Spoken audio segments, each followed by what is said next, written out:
അപ്പോൾ ഓണത്തിന്റെ ഇടയ്ക്കാണോ പുട്ട് കച്ചവടം എന്ന് ചോദിക്കുന്ന പോലെ ഓണത്തിന്റെ ഇടയ്ക്ക് നമുക്കൊരു കസ്റ്റമൈസ്ഡ് ചോക്ലേറ്റിന്റെ ഓർഡർ വന്നിട്ടുണ്ടായിരുന്നേ.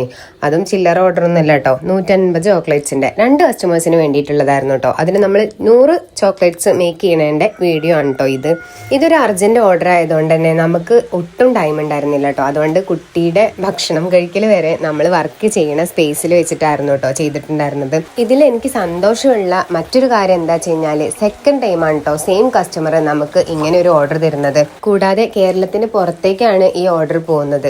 അതുകൊണ്ട് തന്നെ ഞങ്ങൾ മേക്കിംഗ് കുറച്ചും കൂടി ഫാസ്റ്റ് ആക്കാൻ ശ്രമിക്കുന്നുണ്ടായിരുന്നു കേട്ടോ. പക്ഷേ അതിനിടയിൽ നമുക്ക് വന്നിട്ടുണ്ടായിരുന്ന ഓണം ഹാമ്പർ മേക്കിങ്ങും മോൻ്റെ എക്സാമും എല്ലാതും ഒരുമിച്ച് കൊണ്ടുപോകണമല്ലോ. അതുകൊണ്ട് തന്നെ ചെറിയ മോൻ്റെ കളിപ്പാട്ടങ്ങൾ നിരത്തലും വലിയ മോൻ്റെ പഠിത്തവും ഫുഡ് കഴിക്കലും എല്ലാതും നമ്മുടെ വർക്ക് സ്പേസിലായിട്ടോ. അതുകൊണ്ട് തന്നെ വർക്ക് സ്പേസ് നല്ല മെസ്സി ആയിട്ടുണ്ടായിരുന്നു കേട്ടോ. ഫൈനലി നമ്മുടെ കസ്റ്റമൈസ്ഡ് ചോക്ലേറ്റ്സ് റെഡി ആയിട്ടുണ്ടായിരുന്നു. ഇതാണ് നമ്മുടെ ചോക്ലേറ്റ്സിന്റെ ഫൈനൽ ലുക്ക്.